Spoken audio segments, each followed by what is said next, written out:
윤석열 전 대통령이 역사 강사 전한길 씨와 윤상현 국민의힘 의원의 손을 잡은 채 환하게 웃고 있습니다. 주먹을 들어 올리며 파이팅 포즈를 취하기도 합니다.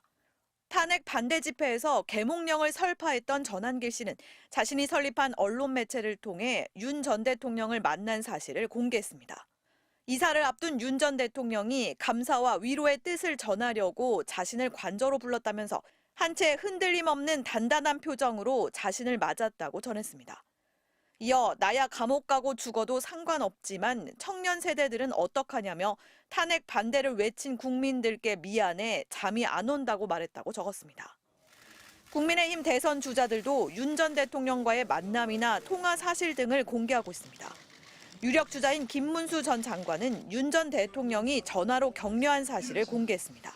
장관을 그만두고 전화를 드렸는데 그동안 고생이 많으셨다 그러고 제가 장관을 임명해 주셔서 했는데 사표를 냈습니다.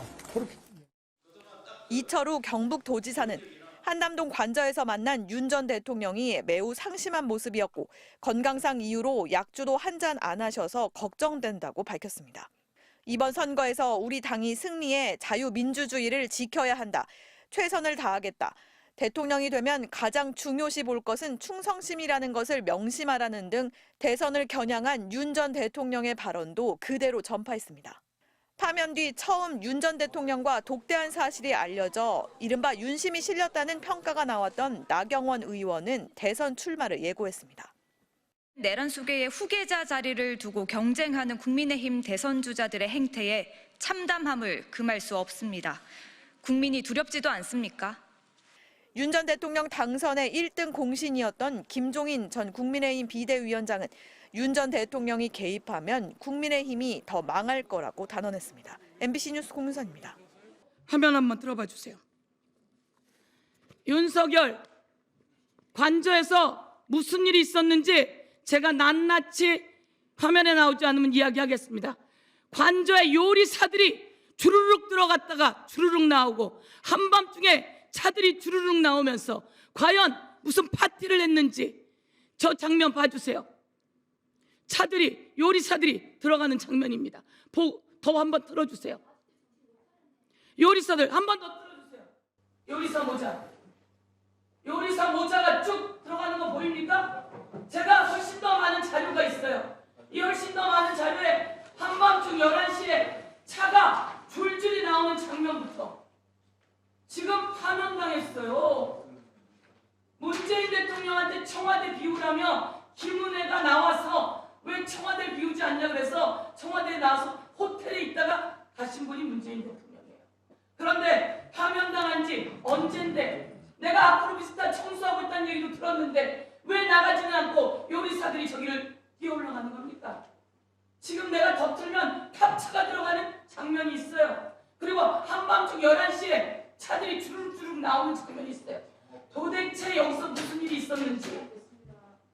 무슨 일이 있었는지 이런 상황에서 법제처장은 대통령에게 잘못됐다고 말 한마디 못하고 마흔역 임명해서 안 된다고 이야기하고 그리고 지금 이 자리에 앉아있는 게 말이 돼요?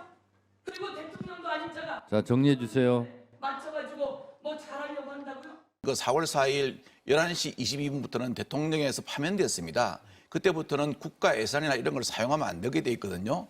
그런데 저는 지금도 궁금한 게 그런 말이 이제 뉴스에서도 나오고 여러 가지 루트를 통해서 들려오고 있거든요. 뭐 정치인이라든가 아니면 변호사라든가 지인들을 불러서 뭐 이야기 메시지도 전달하고 만찬도 하고 한다는데 그 예산은 엄밀하게 말하면 국가 예산을 쓰면 횡령입니다.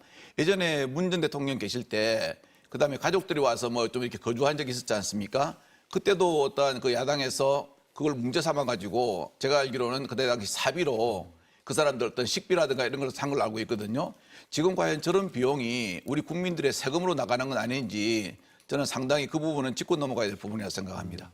방금 말씀하신 것처럼 단순히 기분 문제, 뭐 정치 문제가 아니라 국민의 세금이 쓰이는 문제이기 때문에 얘기가 나오는 건데 그렇습니다. 그제 밤에는 뭐 요리사까지 왔다 갔다 하고 뭐 파티를 한 것 아니냐 이런 의혹도 제기됐어요. 혹시 뭐 들으신 내용 있으십니까? 예, 뭐 그렇게 해가지고 뭐 많은 사람들하고 만찬하고 술자리도 했다고 하는데 상당히 그 비용이 많이 드는 그 행사거든요. 그 행사 비용을 어떻게 했는지 그 부분은 나중에 반드시 짚고 넘어가야 되고요. 만약 그 행사 부분을 총무비서관실에서 국가 예산으로 집행했다면은 예전에 이분이 검사로 계실 때 그런 분에서는 다 횡령으로 업체를 했지 않습니까? 그런데 다른 사람은 하면은 횡령으로 업체가 되고 나는 검사 출신이니까 하면 된다는 것은 그야말로 그런 내로남불식이고 기소 독점주의가 아니고 법률 해석 독점주의라고 봐야 되겠죠.